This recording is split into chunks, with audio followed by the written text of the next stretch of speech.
Ya la próxima entrevista, ya tenemos allí a Juan Diego Vázquez.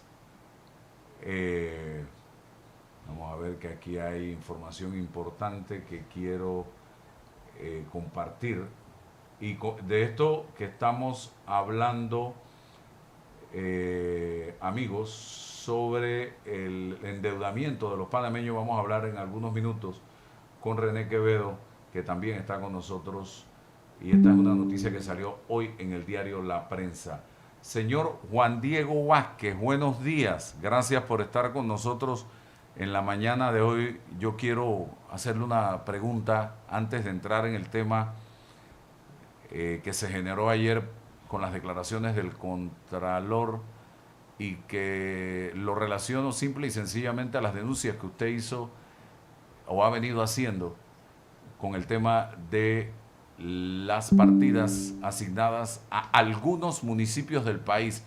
Quiero preguntarle, ¿qué piensa de estas largas filas que se están dando en distintos lugares del país para la venta de jamón y algunos otros insumos en una bolsa navideña por parte del Instituto de Mercadeo Agropecuario? Si yo la pregunta sería, ¿esto es el reflejo de qué? Si lo analizamos desde la perspectiva, no sé, social, económica, financiera de los panameños en este momento. Buenos días, señor Juan Diego Vázquez. Micrófono, por favor, señor Juan Diego. Buenos días, Álvaro. Sin duda, mira, yo creo que esa realidad que estamos viendo en las últimas semanas, que vamos a seguir viendo un par de días antes de Navidad, de estos operativos que Lima está haciendo en este gobierno y que ha hecho en gobiernos anteriores, es un reflejo, sin duda, de cómo las personas tienen que aglomerarse para poder conseguir poner algunos, porque tampoco serán todos, su mesa navideña o su mesa para fin de año. Esto es un reflejo de la situación económica y de empleabilidad del país y que pues realmente ese chen del que se hablaba, esa movilidad económica, no se está viendo por lo menos hasta ahora. Pero yo no podría pues juzgar o atacar a las personas que tienen ese deseo de tener esa cena, ese encuentro con su familia en estas fiestas, esta celebración de Navidad por un lado y de Año Nuevo por otro. A mí lo que más me preocupa, y lo planteaba ayer, es la forma en la que el IMA viene realizando alguna de estas compras, porque siento que se parece un poco a lo que se cuestionaba, yo lo cuestionaba, cuando el IMA también, en el gobierno del presidente Cortizo, hacía las compras para las bolsas que daba durante la pandemia. Y es que parece haber un favoritismo, parece haber criterios, y es lo mismo que las juntas comunales, los criterios para que se determinen determinados contratistas del Estado, personas que le venden al Estado, parecen no ser los mejores. Te pongo un ejemplo. Yo hice una pregunta ayer que el director del IMA, luego de insultarme públicamente en Twitter, en X, no quiso responder, pero creo que es importante que él responda, y es cuánto le ha comprado el IMA, no solamente para las bolsas navideñas, sino a lo largo del año, que hay bastantes actividades con el IMA para apoyar a las personas que tal vez no tienen el acceso a hacer sus compras en un supermercado y demás. ¿Cuánto se le ha comprado a Azúcar Doradita, que es propiedad del Contralor de la República? Y, por ejemplo, si se han dado compras, que públicamente se sabe que se han dado compras, ¿quién las refrenda? ¿Cuánto demoran esas ventas, esas compras en refrendarse? Son preguntas que yo creo que el panameño tiene que saber. Pero además, el IMA ayer mismo publicaba un video en el que se reparten y se reparten y se reparten roscas navideñas, que es un artículo que no suele faltar en las cenas navideñas. Y yo me pregunto, la rosca navideña, ahora a quién se le está comprando. Y resulta que a Tasty Choice, que es una panificadora que también tiene un nivel de estrecha vinculación con la Contraloría General de la República. Y yo vuelvo y me pregunto, esa contratación, esa decisión de hacer esa compra, ¿por qué razones se da? Y ese conflicto de interés en el que se halla la Contraloría durante estas compras, a qué se debe, cómo se controla y cómo se previene. Porque para mí es realmente preocupante que ayer me dice el director de Lima que le pregunte, luego yo le pregunto y él me insulta y no me responde. Entonces, evidentemente, ahí queda claro que hay personas que están utilizando sus puestos para poder alcanzar negocios privados. Y ahí es donde yo creo que toda esa estela y toda esa señal y toda esa muestra de que se vienen a hacer las cosas diferentes, pues queda más en un discurso que realmente las acciones que el país está esperando. Ok, ¿hay algún conflicto de intereses en esto visiblemente, señor Vázquez? Es que yo te voy a decir algo. La Contraloría General de la República, por constitución, juega un rol de fiscalización sobre todo el presupuesto del Estado. Es decir, el refrendo de la Contraloría es un paso sin el cual no habría movimiento de los recursos que se invierten o se mueven, incluso con el pago de planillas mes a mes. Entonces, quien se siente en la Contraloría dirigiendo su proceso ordinario de fiscalización y también el forense, es una persona que acumula mucho poder para, como el propio Contralor lo ha dicho, pues generar ese movimiento económico, ese impulso de cómo o no se mueven los dineros del Estado, que estamos hablando de un presupuesto, Álvaro, como lo sabes, de alrededor de 30.000 millones de dólares. Eso no es poco dinero del que se habla. Y si yo estoy sentado allí en ese puesto y sigo haciendo negocio con el Estado, yo te pongo un ejemplo, Álvaro. Digamos que el gobierno contrata, por ejemplo, la comida para los centros penitenciarios y le dice a Álvaro Alvarado, hay que hacer, no sé, 5.000 comidas en este centro y 3.000 en el otro y 4.000 en el otro y tienes que darle un desayuno, un almuerzo, una cena. Bueno, perfecto. Y también contrato, por otro lado, darle comida a los niños y por otro lado contrato la comida para los policías que también reciben comida y por otro lado comida para los hospitales. Y yo soy contralor, un ejemplo, y yo le digo a esas empresas, oye, acuérdense que el pan tiene que comprarlo en Tasty Choice, por ejemplo. Tómenlo en cuenta. Yo como contratista, te pregunto Álvaro, tú como contratista, si te dice a ti, quien te tiene que refrendar tu pago, quien decide si cobras en 1, 30, 60, 90, 180 o no sé cuántos días, ¿cómo tú recibirías ese mensaje? Usted ayer reaccionó rápidamente a los señalamientos hechos por el Contralor en cuanto al tema de la bancada Vamos, que según el Contralor se rasgan las vestiduras cuestionando, sin embargo, no son transparentes, no rinden cuentas de los recursos que recibieron durante o post elecciones. A mí lo que más me llamó la atención de la declaración del Contralor fueron dos cosas. Uno, como él dijo literalmente en la entrevista que ahora es que él se va a meter a ver eso, lo que denota claramente que él usa su poder, como decía yo en el pasado, usa su poder para sus intereses. En este caso no económico, sino político. Y él, como tiene el poder que tiene, ¿eh? Porque yo no voy a negar que la Constitución y la ley le brinda algunos poderes a la Contraloría que están diseñados para ser usados por alguien independiente, alguien objetivo. Ah, no, pero él dice, ahora que me quieren estar molestando y al gobierno del que él forma parte, porque aunque él es independiente del gobierno y la Asamblea lo nombró para fiscalizar al gobierno, al Ejecutivo, no, él es parte del gobierno. Yo creo que él piensa que él es el vicepresidente que el presidente no tiene y por eso él tanto se va de viaje con el presidente y pasan tiempo con el presidente y por eso no fiscaliza al presidente. ¿A quién fiscaliza? A sus enemigos. Y por eso que él ha ido a atacar a los movimientos sociales y por eso que ha ido a atacar a los docentes. Ahora quiere venir a atacar a Vamos, ya habló de Moca, habló de otros partidos. Entonces, porque él no habla de los que a él sí le siguen el juego. Mira, él no puede negar, y yo lo reto nuevamente hoy en tu programa, Álvaro, con tu permiso, a que él desmienta lo que yo he dicho, yo y otros hemos dicho, fue en la capacitación de la Contraloría, porque hay que aclarar, Álvaro, para que el desembolso del financiamiento electoral se mueva, el Tribunal Electoral en su oficina de fiscalización pide informes, tanto previos como posteriores. Lo que el Contralor creó, porque esa es la palabra, creó en una resolución, es un nuevo informe que la Contraloría está pidiendo. Como era un nuevo informe, ellos iban a capacitar a la gente de los partidos, de los diputados independientes, etcétera, cómo se hace el informe.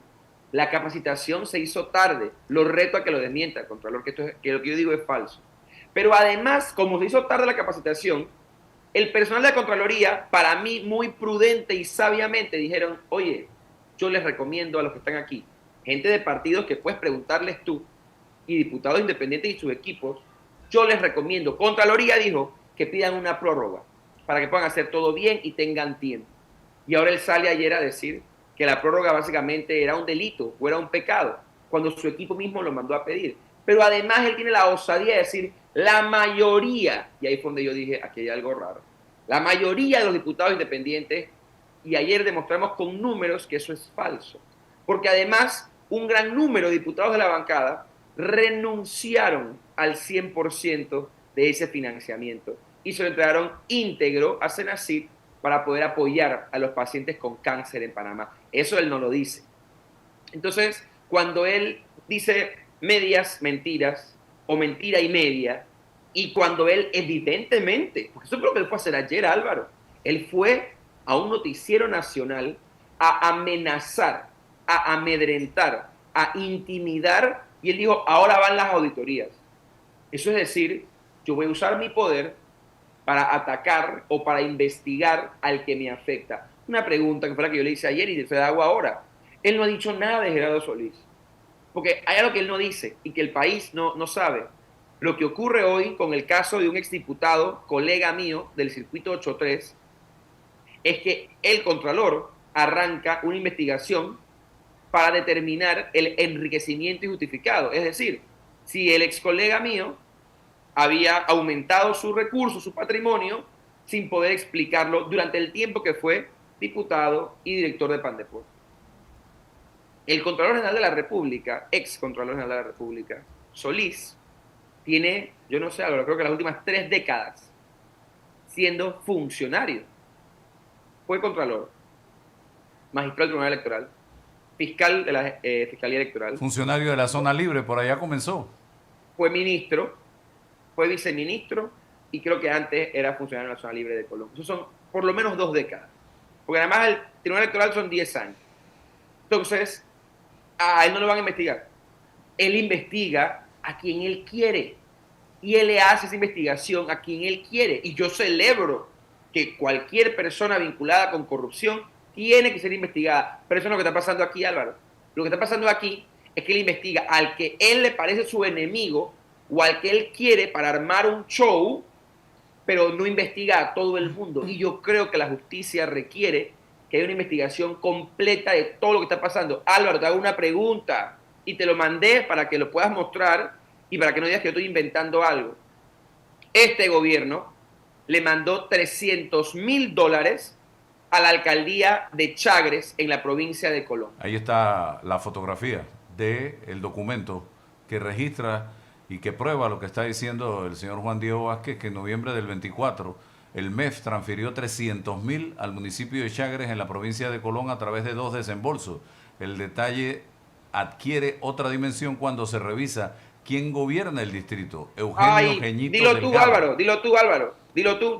Eugenio Geñito Delgado, uno de los procesados, según la prensa, por el escándalo de la descentralización paralela. Delgado no es funcionario más durante el quinquenio 2019, no es un funcionario más. Durante el quinquenio 19-24 recibió más de 6 millones en fondos de la Autoridad Nacional de Descentralización y por ese hecho hoy enfrenta una investigación por la supuesta comisión de peculado vinculada a presuntas irregularidades en el manejo de parte de esos recursos. Aún así, su administración volvió a recibir dinero del Ejecutivo, pese a que el caso salió a la luz en enero del 2024. Y ese es un área que pertenece, ahí habla de que en las elecciones del 24 Delgado resultó electo para 3 cargos: alcalde de Chagres, representante del corregimiento de salud y suplente de Nelson Jackson, diputado del circuito 3-2 que comprende Chagres, Donoso, Martorrijos, Portobelo y Santa Isabel. Así que es suplente de un diputado, No, y don yo Juan Diego. creo lo peor aquí, Álvaro, es que ellos se han levantado a decir, como lo hemos hecho muchos en el país, porque yo no voy a defender lo que yo mismo cuestioné en el gobierno anterior, pero ellos han dicho que la paralela de Nito y que la paralela del PRD y que el PRD y que el PRD y que el PRD y a un ex representante, porque el hoy alcalde era representante de salud en Chagres, el gobierno anterior, ahora alcalde, que estaba siendo investigado. Acuérdate de algo, Álvaro, y eso yo también le doy los puntos a la autoridad de descentralización. Los funcionarios que han sido investigados o están siendo investigados y que han sido algunos ya imputados incluso, es decir, quienes tienen una investigación en curso ya andando oficialmente, es por denuncias de la autoridad de descentralización, dirigida por Roxana Méndez. Entonces, ¿cómo es posible que la directora Roxana Méndez en un informe dice, no, este señor no cumplió con darnos las cuentas realmente de cómo se le había dado la plata en el gobierno anterior, cuando era representante, pero ahora que es alcalde, este gobierno, a un tipo con ese perfil, o un hoy es inocente, lo aclaro, pero lo están investigando el mismo gobierno, al gobierno le da $300,000. Entonces, que nos diga el gobierno. Si lo denunciaron porque es un tipo que cumple y que es probo, o entonces le dan la plata porque la sabe o no la sabe administrar. Y ahí te das cuenta de las contradicciones. Y yo me pregunto, ¿por qué la Contraloría hizo ese refrendo? Y Álvaro, revisa todo el documento. ¿En cuánto tiempo entró la Contraloría y en cuánto tiempo salió de la Contraloría ese documento? Yo le hago una pregunta porque yo saqué un tuit el 26 de noviembre. Eh, Esto huele, ¿a qué le huele más a usted esto? ¿A descentralización paralela o a partidas circuitales? Yo creo que es una mezcla de los dos. Y te voy a decir algo. Yo no sé si tú lo has visto, pero sería bueno que tú lo pongas. ¿Ah? Hubo un representante del área de Colón, que además estoy decirlo, no es parte de, nosotros no tenemos representantes de Vamos en Colón, pero a mí este representante, te lo voy a mandar para que tú lo veas, y quiero que tú veas lo que él de su boca dice sobre el manejo que tienen los fondos tanto en este gobierno como en el anterior. Y lo que dice el representante, no yo, es que los fondos siempre se manejan y se consiguen de mano de los diputados y que incluso se parten con los diputados esos fondos. Sabrá Dios qué significa eso. Pero lo que para mí sí es evidente y por lo que yo exijo que la Contraloría y el MEF publiquen la lista completa de los traslados de todos los gobiernos, si quieren, yo no tengo ningún problema, por el contrario, más transparencia es mejor, es para que las comunidades, Álvaro, determinen, oye, aquí llegó esa plata, yo la estoy viendo, porque aquí hay un parque nuevo, compraron una bomba de agua, arreglaron el techo de la escuela, pero si la comunidad dice, aquí llegó $1,000,000 y yo no veo transformación, automáticamente sabremos que estamos ante un sistema, un proceso, un montaje que está puesto allí, instalado allí, para robarse la plata de los panameños, que puede o no perfectamente involucrar a diputados. A mí me sorprende la cercanía de los circuitos con los diputados cercanos al gobierno. Yo lo he estado publicando. Pero en este momento lo más preocupante es que, por ejemplo, en septiembre se refrendaron más de $2,000,000 en la Contraloría y nadie le pareció eso un problema. Entonces, ahora, como algunos pensamos que es un problema delicado, el Contralor sale a hacer amenazas y a usar políticamente su puesto en vez de hacer su trabajo y de investigar a todo el mundo. Pero él no puede porque está amarrado por quienes le pusieron allí, por sus compañeros de negocio de este gobierno y del anterior también. Y por eso que hay gente que le investiga y gente que no va a investigar, pues son sus amigos y su compañero de negocio que él no puede tocar porque son además los que los pusieron en ese cargo a él.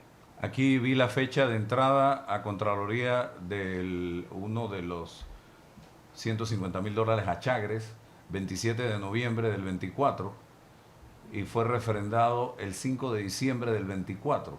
O sea, estamos hablando de 8 días después, una semana. Fecha de salida a la entidad inmediatamente el 6 de diciembre del 2024. Y el otro entró el 27 de noviembre y salió el 5 de diciembre refrendado. O sea, en tiempo récord. Vamos a escuchar al representante al que se refiere Juan Diego Vázquez me gusta presentar las cosas tal y como son. Vamos a escucharlo. Consejo Municipal, luego que se destapara el tema de una descentralización paralela, transferencias en algunos municipios, no hay ninguno de Colón, pero esto llama la atención. Ok, muy bien, nosotros estamos haciendo hincapié en esas cosas que dicen ellos paralelas y que estamos haciendo que se sepa cómo nace una paralela.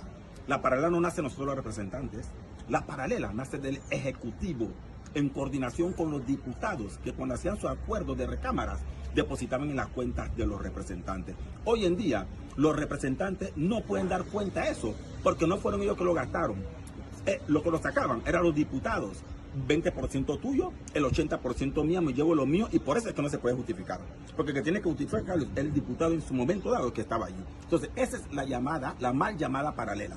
Nace del Ejecutivo, administraciones pasadas, de los diputados y nosotros, ellos en su momento fueron víctimas porque dejaron y permitieron que los diputados, que eran el tren de recibir los recursos, depositaran en las juntas comunales. Hoy en día tenemos muchos representantes bajando y subiendo escalera porque no pueden justificar el 80% que hace falta, que se lo llevó un diputado. Pero hay preocupación que debido a eso, vemos que a municipios en otra parte del país se le aprueban proyectos o transferencias rápidamente y aquí en Colombia vemos que ni para esos temas son incluidos. Fondos extraordinarios, parece que ellos le llaman. No sé muy bien cuál es el tema que utilizan. Pero nada más para que nosotros escuchemos como colonenses que ellos le aprueban esos fondos extraordinarios a esos representantes, diputados, no sé a quién se lo están aprobando, a nivel nacional. Y algo le toca a Colón. ¿Hay algún fondo de esos extraordinarios para Colón? Entonces siempre Colón queda abajo. Para Colón nunca hay, no hay. Yo quiero saber cuándo va a haber algo para la provincia de Colón. ¿Cuándo va a haber algo para que Colón pueda despegar económicamente? ¿Cuándo va a haber algo para que Colón pueda sufrir una transformación profunda? Pero esto no puede ser. Nosotros vamos a seguir luchando, vamos a seguir corrigiendo las cosas, porque siempre quieren estigmatizar al más débil y que el más alto sea el más fuerte. Y eso no lo vamos a permitir. En lo que va de este gobierno, ¿cuántos proyectos de descentralización le han aprobado al corregimiento de Cativá? Te voy a decir la franca verdad, apenas duda una que salió y fue muy mala, con mucha duda, pero es una lástima. Licenciada Ana Lo dijo un Matilde representante, ese es el representante actual electo de Cativá en Colón. Repito, no es Vamos, no sé la verdad qué partido es, no creo que quiero faltar la verdad no sé qué partido es, creo que no lo conozco, pero esa entrevista tampoco es que es un secreto mío. Ahí tú ves el micrófono de un canal de televisión muy conocido en el país, eso es una entrevista pública. Yo lo que pasa es que logré conseguirla porque, no sé si a ti Álvaro, pero a mí me llamó poderosamente la atención lo que él dijo, y es que él dice que el esquema ese que se usaba y evidentemente se sigue usando, está alrededor de diputados y del Ejecutivo, no de representantes, y que ellos son como el eslabón débil en la cadena.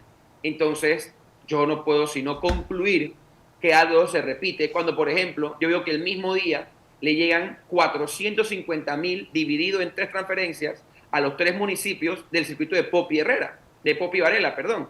Yo creo que eso es normal, pensar que alguna vinculación tiene que haber. O cuando llegan a los distritos de algunos otros diputados de diferentes partidos, pero que han sistemáticamente votado y apoyado al gobierno, sobre todo en los momentos en los que el gobierno requiere ese apoyo en la asamblea y empiezan a llegar esas transferencias a esos mismos municipios. Entonces, claro que hay algo que se debe investigar, pero yo te pregunto, ¿tú crees que el Contralor, que ha salido, el Contralor lo dijo ayer de nuevo, como lo dijo en la conferencia, no, pero es que esos son 10 millones de dólares, eso no tiene que preocuparle a nadie. Pero mientras tanto, las auditorías que dice que le va a hacer a los diputados independientes, que han cumplido en presentar los informes, y que son montos, escucha, que no llegan hoy al millón de balboa, no, eso es que él va a entrar con diente, porque él lo que está haciendo es buscando afectar, hasta cuando no puede, a sus enemigos políticos, porque él está haciendo política en ese cargo, y por supuesto, como digo, usando sus influencias para montar algunos negocios también. Bien, el señor se llama Carlos Calito Daly, creo que es así, Daly, y es del partido Realizando Metas. Mira tú, pues, mira tú, ¿quién es el que lo dice? Ana Un Matilde Gómez. RM. Buenos días, Álvaro. ¿Qué tal, Juan Diego? Un saludo a todos los oyentes, Lisbeth, René. Buenos días. Mira, de verdad que esta trama del tema de los municipios ha tomado un matiz de confrontación innecesaria, porque yo creo que el Contralor se le ha olvidado que los ciudadanos tenemos todo el derecho del mundo a fiscalizar la gestión pública y como que se molestaran. Yo comenté la vez pasada que incluso me llamó la atención lo que hizo también el ministro de Economía y Finanzas, como demeritando un poco el que Juan Diego Vázquez había hecho algunas observaciones y dijo, yo me he comunicado con una funcionaria o con una diputada de la República en funciones, o sea, como haciendo una separación entre ciudadano común y servidor público. Y yo creo que eso no está bien. Y en efecto coincido en algo. A mí me sorprendió la entrevista que dio ayer el Contralor General de la República. Fue ayer, ¿verdad? Sí, Que ayer, salió ayer, porque la respuesta de él fue totalmente política. O sea, lo mismo de siempre. Tú atacas al mensajero. Bueno, olvídense pues de Juan Diego. Ese método es viejísimo. Olvídense pues. Pero los hechos están allí. Hubo un problema con los fondos complementarios, no es el de la descentralización. Ellos vuelven, insisten y hablan de que van a regular todos los fondos del PIOPS y del IBI, pero es que ese no es el problema. La descentralización tiene una ley y lo que se ha incumplido, la señora Roxana Méndez lo ha documentado y lo ha remitido al Ministerio Público. El problema es esa facultad constitucional porque nadie se la discute. El Ejecutivo tiene facultad constitucional y legal, ahí está la ley 106 del 73, modificada por la 349 del 22, para poder complementar la gestión administrativa de los municipios que son subsidiados o que no tienen capacidad para ser autónomos. Pero ¿por qué no hay transparencia? Es lo que uno se pregunta. Si ellos este problema ya lo sabían. Cuando entraron al puesto, ellos entraron cuestionando todo el derroche que hubo. A mi juicio sí se les... O sea, no les interesó corregir el procedimiento, o sea, corregir estructuralmente las fallas que existen que han permitido la discrecionalidad de entrega de fondos. Porque lo mismo de siempre, cuando llegan a los puestos se dan cuenta de lo cómodo que es gestionar con los vacíos que hay o la baja regulación o la poca regulación, y entonces no la cambian. Para mí ahí está toda la falla, todo el problema entre uno, que no hicieron nada para corregir porque es muy conveniente tener un espacio de discrecionalidad, que tiene un procedimiento, sí, pero es un procedimiento que no está muy bien regulado porque no tiene parámetros o criterios preestablecidos para que la Contraloría y el MEF que entran en el procedimiento cuando un municipio hace una solicitud de un fondo que complemente su gestión porque no tiene recaudación suficiente, ¿verdad? No hayan corregido, eso tiene su conveniencia, porque así pueden discrecionalmente a quién sí le dan y a quién no le dan. Y lo otro, la falta de transparencia. Hombre, saquen la lista completa y saquen los montos completos. ¿Por qué tiene que haber una denuncia primero para que luego haya el apagafuego? Eso es lo que yo veo que está mal aquí y por supuesto la respuesta política de golpear a quien denuncia. Eso es una práctica demasiado vieja y que deberíamos superarla. Sí, Juan Diego Vázquez, micrófono, ahí está. No, yo tengo que estar de acuerdo y ya lo estaba planteando. Lo delicado aquí, y mira que nosotros al final, nosotros teníamos dos opciones: salir a atacar o salir a decir la verdad sobre lo que él estaba planteando de la rendición de cuentas. Pero es que además, Álvaro, con algo con lo que yo no voy a jugar por mi recorrido en la Asamblea y por lo que estamos haciendo ahora a quienes yo impulsé en campaña, es que rendir cuentas para nosotros no es una opción. Pero es que además en la Asamblea, en la bancada Vamos, hay varios diputados que han hecho pública desde campaña su declaración de intereses y su declaración patrimonial. Yo reto al Contralor: usted quiere hablar de rendición de cuentas, si usted quiere hablar de iguales, publíquela como la publiqué yo cuando era diputado. Una declaración pública de intereses y de patrimonio. Y aquí vamos a entender dos cosas. Todos los negocios que se han hecho en el Estado antes usted fuera contralor, y todos lo que están haciéndose ahora. Entonces, si queremos dar el ejemplo, como usted dice, vamos a arrancar en franca ley. Los diputados de la bancada Vamos, como lo hice yo en la asamblea, como lo hizo Gabriel, publicábamos públicamente en los medios de comunicación, en páginas web de diferentes organizaciones, declaración de intereses y de patrimonio. ¿Usted por qué no hace lo mismo? Para que luego usted salga en televisión a juzgar a diputados que algunos rinden cuentas mensualmente por el trabajo que hacen. Que ojo, el trabajo será bueno, perfecto, casi bueno, malo para algunos. Eso es otra discusión, yo no me meto en ese tema ahorita mismo. Pero de que rinden cuentas a su ciudadanía, lo están haciendo.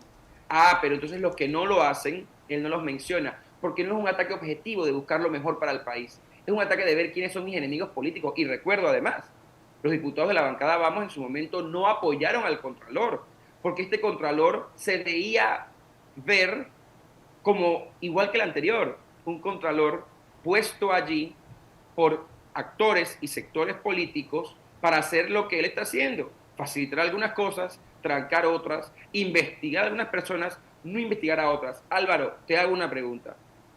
Él sale ayer, como nos tocará a nosotros, a decir que no, que la planilla de la Asamblea, ¿quién refrenda eso? ¿Quién audita eso? ¿Cómo él luce, cómo él actúa sorprendido de un aumento desmedido, desproporcional e injustificable, como el que creo que hay en la Asamblea en este momento, de la planilla? Y él dice, vamos a hacer algo. Él debió hacer algo en el momento que él mismo se le va a decir que había diputados del partido que es él, porque él era PRD, con no sé cuántos cientos de miles en su planilla. Ah, ahí él no puso reloj. Él ahora va a poner reloj. ¿Por qué? ¿Por qué ahora? Por mí que lo ponga cuando quiera. Porque él podrá buscar en su registro que mi personal marcó los 5 años. Siempre. Y se le descontaba si llegaban tarde y hora de tiempo compensatorio. Todo estaba marcado biométricamente. Entonces mi pregunta es, ¿por qué él no lo hizo desde el inicio si él cree que eso es lo correcto? Ah, no, porque es de vez en cuando. Porque es cuando le conviene. Porque es cuando hay que hacer el show. Porque es cuando hay que atacar. Por mí, bien que se haga. Porque en la Asamblea hay mucho que depurar. Pero que lo haga de verdad. No que diga que lo va a hacer y no termine haciendo nada, como ha pasado con muchas cosas. Él dice y al final es poco lo que hace. Y eso es triste para el país. Oiga, yo quiero ver si ponemos este video del presidente, casualmente, hablando en Chiriquí hace, ¿cuánto? Vamos a ver, sobre este tema de el dinero de la descentralización. Eso fue el 27 de julio, en una reunión que tuvo con alcaldes y representantes en Chiriquí. Y resulta que ahora, 3, 4 meses después, nos enteramos de esta información de que se estaban destinando recursos por parte del Ministerio de Economía y Finanzas y del gobierno a los representantes y alcaldes. Vamos a ver lo que decía el presidente en ese momento. Pero y reitero, no de mi gobierno, de la ley, de la justicia, les caiga encima a todos, no me importa quién sea. Pero ese atraco, ¿de cuántos millones que fue? ¿Cuánto? 320 millones. ¿Usted sabe lo que nosotros haríamos con 320 millones ahorita? 50 millones solo en Chiriquí. Se la robaron. Se la robaron. Eso no, ni para eso es el Poder Popular. Yo apoyo al Poder Popular, como ustedes saben, y se los he dicho, pero no para eso. Y a todos los diputados que me han preguntado, sus proyectos se deben canalizar por las instituciones correspondientes, sea MOP, Educación, MIBI, lo que sea. Aquí no volverán esos tiempos de entregar a las juntas comunales dinero para que hagan fiesta.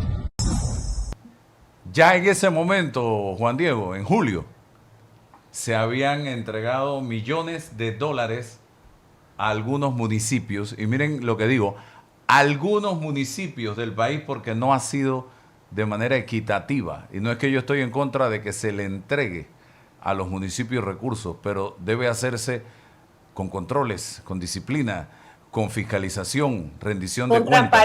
Con transparencia, que no haya que estar buscando la información por ahí, que alguien lo denuncie o que alguien lo encuentre. Es que ese es el problema. No entiendo por qué han vuelto esto todo un problema de ataques personales y de señalamiento. O sea, esa no es la respuesta que el gobierno debería dar. De verdad que es que han querido voltear, como uno llama popularmente, voltear la tortilla. Es como una cosa, es inexplicable, o sea, perdón, sí tiene explicación. Es una respuesta política a un señalamiento que es legítimo, que no solo lo puede hacer cualquier ciudadano, no tiene por qué ser un diputado de la República, no hay que descalificar. Y lo que me ha sorprendido, y vuelvo, insisto, es que el ministro de Economía y Finanzas viene de la sociedad civil, él es independiente, bueno, es así como llega al cargo, pero su respuesta, primero que es evidente que él se sorprendió, o sea, él no tenía controles de ninguna naturaleza, eso quedó evidente que para él fue una sorpresa. Después se dan cuenta que sí es legal porque nadie está cuestionando la legalidad que tiene fundamento constitucional para complementar municipios subsidiados, porque esa es la otra cosa. Ese fondo complementario a la descentralización, que también tiene mandato constitucional y tiene ley, ese fondo es solo para los 64 municipios que son, o sea que lo primero que hay que verificar es que no sea ningún municipio que no sea de esos 64 que son los que no tienen autonomía. La Chorrera recibió $300,000, por lo Entonces por eso, o sea que el cuestionamiento es legítimo. Lo único que uno está diciendo, señores, sean transparentes y todo lo que ustedes cuestionaron, cuando ustedes llegaron ya hubo malversación, ya lo sabíamos. ¿Por qué no ha habido en año y medio una corrección estructural? ¿Qué quiere decir eso? Una modificación a la ley que permita o algún tipo de reglamentación que permita tener mayor transparencia y eliminar la discrecionalidad en la entrega de esos fondos. Ok. Pero es que pensaron que nadie se iba a dar cuenta. Nadie se iba a dar cuenta. Cierro, Juan Diego, quiero hacerle una pregunta mucho más amplia desde su perspectiva como dirigente político a nivel nacional y tiene que ver con lo que está pasando en América, cómo ha ido el mapa ideológico cambiando. Acabamos de pasar por elecciones en Chile, donde la derecha se obtiene o gana las elecciones. Yo no sé si en Honduras ya finalmente contaron los votos, pero no los habían terminado de contar. Yo no sé qué están esperando para hacer la proclamación. No se le escucha, Ana Matilde. Que en Honduras ni aunque los cuenten, porque es que la manipulación estuvo desde el uso del voto electrónico, o sea que ahí lo que sea que salga de resultado carece de credibilidad. Okay. No importa lo que publiquen ya a estas alturas en Honduras. ¿Qué piensa final, Juan Diego Vázquez de este cambio a la derecha que se está dando en América, de México a Chile, y hacia dónde se inclina un hombre como Juan Diego Vázquez, que es un hombre fiscalizador, que está pendiente de la situación que vive el país, a pesar de que en este momento realiza estudios fuera, que cuestiona las cosas que no se hacen bien, demócrata, evidentemente? ¿Qué piensa usted y hacia dónde se inclina Juan Diego Vázquez? Mira, yo creo que a diferencia de lo que algunos puedan plantear, porque creo que no estudian lo que ha estado pasando, no, es que es un error ver lo que ocurrió hoy, o lo que ocurrió el domingo en Chile, o lo que ocurre en Honduras, sino ver el panorama completo. Y hay estudios, incluso de panameños muy estudiosos de la ciencia política, quien está ganando no es ni la derecha ni la izquierda, está ganando consistentemente la oposición. El presidente electo Kast era la oposición del presidente Boric, como lo eran todos los casos que se han dado en la región. Creo que los únicos que han retenido el poder son en México, Morena, que es la izquierda, que estaba el presidente López Obrador, gana la presidenta Sheinbaum. En El Salvador, Bukele, que pues se reelige en el cargo. Y en Ecuador, que luego de lo que había ocurrido con el presidente Lasso, gana el presidente Noboa, llama a elecciones especiales y gana el presidente Noboa. Pero creo que el resto de la región, en todo lo que ha habido, es un cambio. En Uruguay ocurrió, ahora que ganó el presidente nuevo, que es del partido de Mujica, ocurrió pues en el resto de países de la región e incluso ocurre en el mundo. Entonces yo creo que ahí el llamado, más a una política marcada por ideologías, es a que los gobiernos que ganan, o de izquierdas o de derechas, no están realmente cumpliendo con los objetivos que uno plantearon ellos en campaña y por eso son derrotados pues ampliamente en las urnas luego en el futuro, Y segundo, porque creo que la política tiene que estar llamada a resultados concretos y no a debates excesivamente dogmáticos que no le hacen ni bien al país ni bien a los ciudadanos. Yo creo que ese es el error que estamos teniendo. Yo creo que lo más interesante puede darse en lo que va a pasar en Colombia, pero yo vaticino lo mismo. Yo veo que en Colombia, luego de que había gobernado por muchas décadas la derecha, desde sobre todo el uribismo, salvo por ese callo que fue el segundo periodo del presidente Santos, gana ahora el presidente Petro. Lo que se ve pues son, no sé si son 70 o 80 candidatos, en su gran mayoría pues que se alinean a la derecha o con el presidente Uribe incluso. Entonces ahí hay que ver qué va a ocurrir.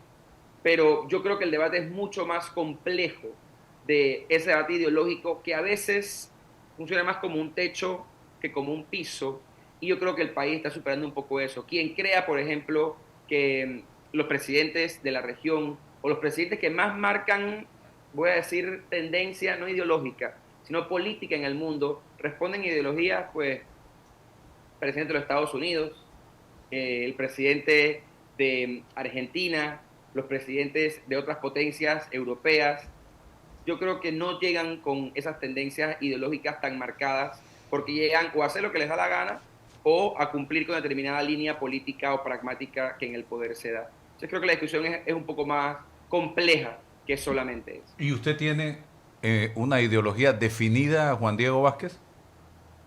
Como te he dicho, yo creo que las ideologías funcionan más que nada como techos y no como pisos. Creo que pueden ser un buen marco de referencia o de pensamiento para el quehacer político en el que se requiere tomar muchas decisiones, pero creo que lo que se está buscando hoy en día es que alguien diga yo soy de la derecha o yo soy de la izquierda, y es automáticamente rechazar las ideas que pueden estar dadas al otro polo ideológico. Y yo creo que pues hay que tocar las ideas como son, y una idea buena tiene que empujarse e implementarse sea como sea. Y también creo que los países que ya tienen un desarrollo o una historia, así sea corta como la panameña, no pueden echarse hacia adelante solo con un sector de pensamiento porque se crea que es el que puede ser motor de desarrollo. Y hay ejemplos amplios, ¿no? Habrá quienes piensan que la forma en la que Panamá se ha gobernado ha existido, ¿qué? Pero yo en Panamá no recuerdo un gobierno de izquierda realmente dicho. Pero aquí se dice que hubo un giro. Si tú ves los mapas que han publicado, dice que Panamá cambió de que Nito era a la izquierda y se fue a la derecha. Pero si Nito fue el que aprobó los incentivos turísticos a los multimillonarios, y Nito fue el que aprobó los avances bancarios en algunos de los aspectos que se aprobaron en la Asamblea. Entonces, al final tú lo que ves es un macarrón y no realmente cómo se desarrolla, y por eso yo no creo que esa es la discusión. Yo estoy dispuesto a escuchar y a implementar ideas positivas siempre y cuando vayan en desarrollo del país.